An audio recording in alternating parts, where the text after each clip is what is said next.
this, and this is my review for TNA's Lockdown 2008 version.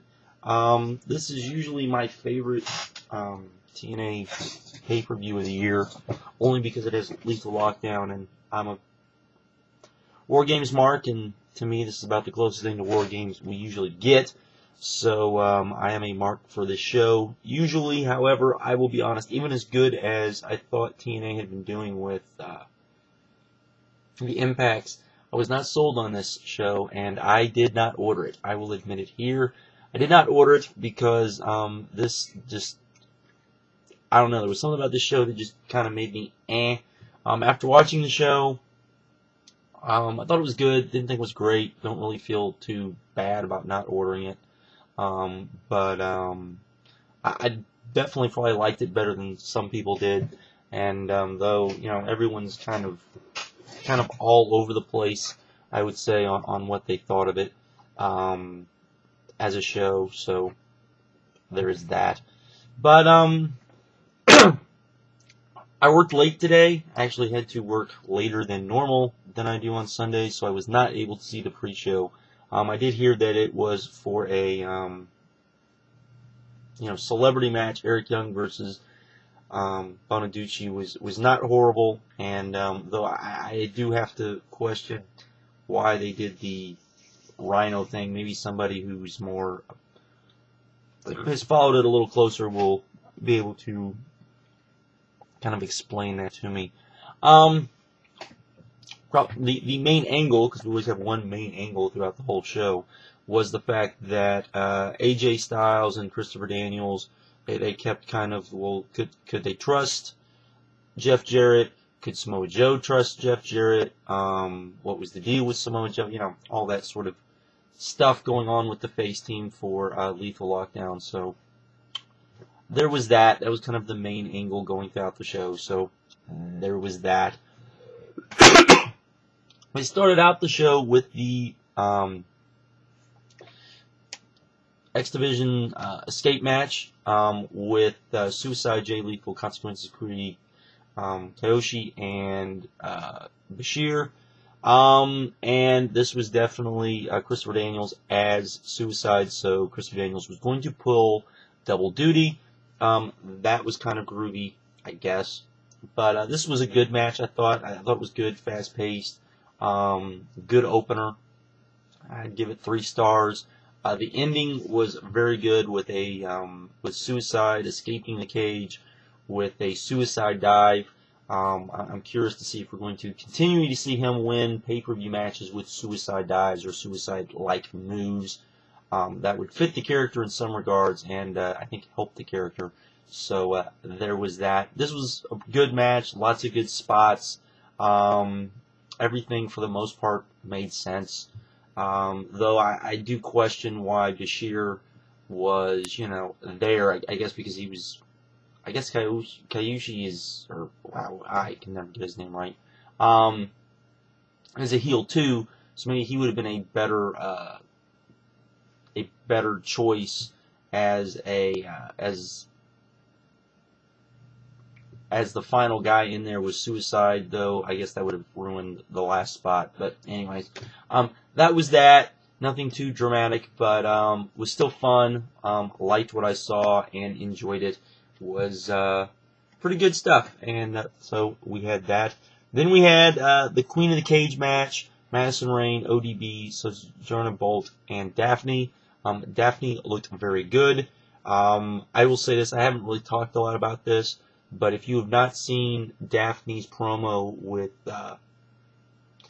Dr. Stevie, you need to see it. It was very good. Maybe, in my opinion, the best Dr. Stevie segment that they've done. Is it really kind of explained the whole thing very well. So that was well done, in my opinion. But so there was that. This was not very good. Madison Rayne, I don't have a lot of faith in. Sojourner Bolt, I have very little faith in. While I love Daffney, I love her to death, and I think she's pretty good for what she is. You're basically putting the match, how good the match is going to be on ODB, and ODB can be good. but as I've said before, she's more of kind of just a bad parody of her original, when she originally debuted, which is kind of sad, because I think when she originally debuted, she was something different, and now we have that. Though, Daffney looked very good in this match, and I think out of everybody in the match, she definitely came out looking the best. And like I said, I love Daffney to death, but, you know, that's not necessarily a good thing. But she was very good. She was very enjoyable. Lots of screaming, or we got some screaming, I guess, which was good. I give that a thumbs up. But overall, not a great match. Was just kind of there. You know, star and a half. I'd give it, I guess. It wasn't all that great. So there we go. Then we got in the New Japan Pro Wrestling Junior Tag Team Championships with a non-junior wrestler and Hernandez. I wish they'd really explained why Hernandez was in this match. I think they could have easily done that. I don't know what Homicide or Hernandez weigh. I didn't notice, but I guess it wouldn't be too hard to figure it out, I guess. As a combined weight.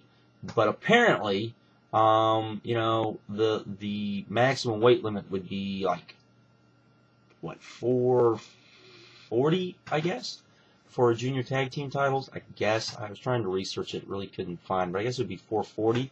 So, you know, I guess if you said Hernandez and Homicide, you know, were shy of that, then I guess you could say they could go for the titles. That would have made sense.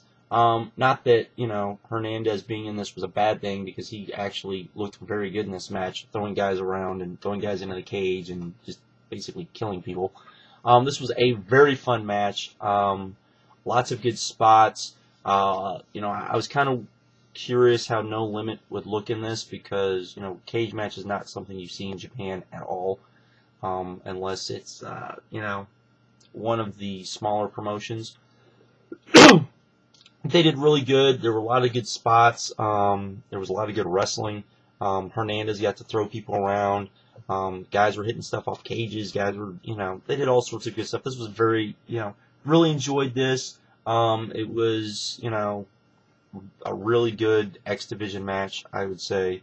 I was really into this. This was the one match I thought would deliver out of everything on the pay-per-view. And it did for the most part. And I probably liked it more than some people did. Maybe not liked it as much as other people did. I don't know. But 3 3/4, I would go. I really liked it. Really enjoyed it. So there we go there. Then we had the Doomsday Chamber of Blood with Abyss versus Matt Morgan. I did not care for this all too much, even though there was some good stuff. I like the fact that Morgan, you know, he came in with a chair, busted Abyss open, and then threw the chair outside the cage. I thought that was pretty good. I like the fact that they finally debuted Dr. Stevie, and it was Stevie Richards, and they admitted that it was Stevie Richards, which I guess they kind of have to. And that, you know, Stevie Richards didn't allow Abyss to use the weapons. But still, there was some good stiff stuff. But it was, you know, these two, I don't know. Part of the problem I have with these two is I don't think they've put Matt Morgan over that well as a big guy. They did a better job with Tomko, putting him over as a big guy as they have Matt Morgan, because they don't have Matt Morgan wrestle as a big guy when it comes to selling moves. He sells probably too much moves. Some people probably disagree with that, but it's just kind of the way I look at it. And, you know, I don't think Abyss has been the same since he's come back. He seems almost more like a comedy act now with the way he is on the mic. Getting rid of Mitchell was a bad idea unless you... I guess if you have Dr. Stevie do the promos for him instead of Abyss doing Abyss's promos, it might work better. I don't know. Star and 3/4, just I wasn't too into this match. Then we had the TNA Knockouts title match, Awesome Kong versus Angelina Love versus Tyler Wilde. And Kong is definitely not injured anymore. She went out there and started killing some bitches, and I mean that. Really. She tried to actually do a somersault plancha, which would, or I shouldn't say, I guess a somersault dive, I shouldn't say plancha, but was pretty crazy. She missed, but it was pretty crazy. Got one of the biggest reactions of the night, and I will get into that in a minute. But pretty good. Her and Tyler Wilde kind of teamed up on Angelina Love, and then Awesome Kong said enough of that and started beating up Tyler Wilde, which was pretty cool. Then at the end, the beautiful people kind of tied, well, didn't, but they tied Awesome Kong's braids into the cage so she couldn't escape, and leaving Angelina Love and Tyler Wilde. But Angelina Love took a bad bump, and they had to kind of look like maybe fix the ending of the match a little bit. But still, even with that, I thought this was okay.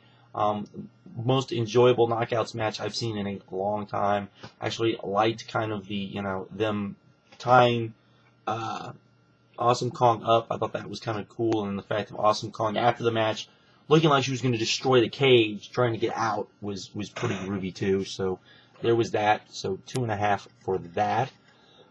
And we got the winner takes all TNA World Tag Team Champion titles versus the IWGP Tag Team titles. Philadelphia Street Fight, basically a cage match that wasn't a cage match. But this was actually pretty good. This match got without a doubt, I think had the most heat of any of the matches. One thing I will say about this crowd, P.S. Powers was at this pay-per-view. They actually showed him at this pay-per-view.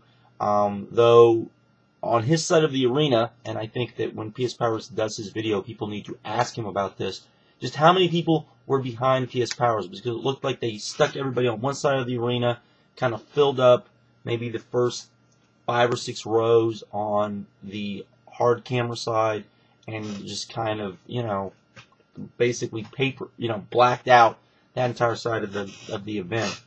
Could be wrong there. I know they only sold about 3,000 tickets, but I do know they tried to paper it pretty heavy as far as giving away free tickets, so I have to wait and see. But that would be an interesting comment. But this was definitely a P.S. Powers crowd. Let me explain this, why this was.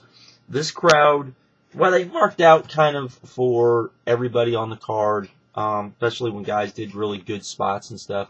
For the most part, people just seemed like they weren't really into everybody, unless they were people from the 90s, unless they were people from the Attitude Era. Then people jumped up and were into them, and to a large degree, they were definitely into this, the whole ECW thing. We got all sorts of ECW chants, and the crowd was definitely into this. Got some good table spots. We got some good, got guys bleeding. We got this was just a good, I thought, hard-fought match. The crowd was into it. There was a lot of energy in this match. Pretty good stuff, and 3.5 stars. Really liked it. These guys actually work really well together. Team 3D, they're getting up there, but they definitely work good with Beer Money, or Beer Money is just a lot better than people, probably even I thought they were, because they can carry Team 3D a pretty good match. So that was pretty groovy. Then we got Lethal Lockdown, which, as I said, is the closest thing we get to War Games. And the thing with Lethal Lockdown, though, and the thing with the War Games, there's no reason why either of these matches shouldn't be great matches every single time. There's a good gimmick with it. It works. It's very easy, and it's not hard to book. It's not a hard match to book. Only 2 men, I shouldn't say only 2 men, but only 2 things have ever screwed up War Games in the past. That being Ego, particularly when it came to the NWO, and Vince Russo. We don't really have Ego, I would say, with TNA, with Lethal Lockdown, especially with this one, but we do have Vince Russo. You would think that Jeff Jarrett and Dutch Mantell would go, you know what, let us do this. War Games is very much, I would say, maybe more of a Southern wrestling thing than maybe a Northern thing, though. War Games is War Games. Everyone pretty much likes War Games, but this is a pretty easy thing to book. You would think they'd be able to book it pretty easy, and this just came off as good, not great, as it should have been. Of course, I didn't think it was going to be great because you had Scott Steiner and Kevin Nash in there, and I really didn't see the fact that the face team basically had the better of the workers than the heel team, and I've never seen it. I can't think of a War Games match on the top of my head where the face team had the better workers and the heel team didn't, and it worked. So, just off the top of my head, I think if you're gonna have the better workers, definitely have to be the heels, just because of the way the match is. We did have the crazy spot that we always have in Lethal Lockdown with AJ Styles going through, I guess, the cage on the guys. They teased that Jeff Jarrett would turn on everybody, but he didn't. Joe was kind of an afterthought on this. At the end of the match, Bobby Lashley debuted. Of all of the people you could sign, you signed Bobby Lashley. Look, I for one think Bobby Lashley was a bad rap in the WWE. I think he could have actually been pretty good if he would have been used correctly. I don't think he was actually used right, and I don't think they put him in the ring with the right guys. Because when he was put in with Chris Benoit, when he was put in with guys that actually could mat wrestle and were actually, that type of wrestler, he did very good with those. I think he just needed to be in the ring with more of those type of guys. So it's not that I don't like Bobby Lashley, because I do like Bobby Lashley, but I definitely don't think Bobby Lashley is the type of guy that TNA needs. It's just, they've already got this big convoluted roster, and so you just keep bringing in guys, hoping that finally a guy's gonna click. I mean, come on, just really didn't do anything for me. Like I said, I'm a Bobby Lashley fan, so I guess Bobby Lashley's giving up the MMA career. I guess, I don't know. I guess we'll find out. So there we go with there. Then we got the world title match, Sting versus Mick Foley. This was okay. I will say it was okay, though I did kind of question the whole, you could win if you escape the cage. To me, that was kind of stupid. I thought the whole purpose of, Lockdown was the fact that they were matches that took place inside cages, and it wasn't really an escape type match. But anyways, this was okay. They told a pretty good story, but the crowd was pretty dead throughout this entire match. Again, the fans really only got excited about, they got excited about Sting and Mick Foley. But they also got excited about, Scott Steiner, Booker T, Kevin Nash. Not so much for Jeff Jarrett. Of course they did for Kurt Angle, because Kurt Angle, pretty big star. But the fact that they didn't for Jeff Jarrett kind of told me that, this was definitely more of a 90s crowd, because, Jeff Jarrett was a mid-carder, for the most part. And when he wasn't a mid-carder, in WCW, he, nobody really cared. So, I would say there weren't a lot of TNA fans at this event, and I think that's kind of not a good thing. But, so the crowd was kind of dead throughout this match. The ending was very anticlimactic. I'm not even gonna try. Ending just kind of felt dead, with Mick Foley winning the championship. It was just kind of like, what? The match was kind of hard to watch in some places, because both guys were so slow. I don't think Mick Foley as your champion is a great thing. Maybe we'll get Mick Foley versus Kurt Angle next. I don't know. But I'm not looking forward to seeing Mick Foley in the ring again. He's definitely way past his prime. I'll be generous with this pay-per-view, and I'll go with a 7.5.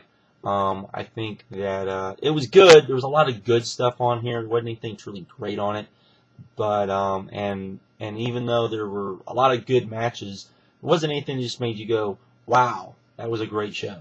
It was a good show, but it wasn't a great show. So, that's where I would go with that. It was what it was, but, what you gonna do, I guess. Anyways, with that, I'm out. Have a good one, and later.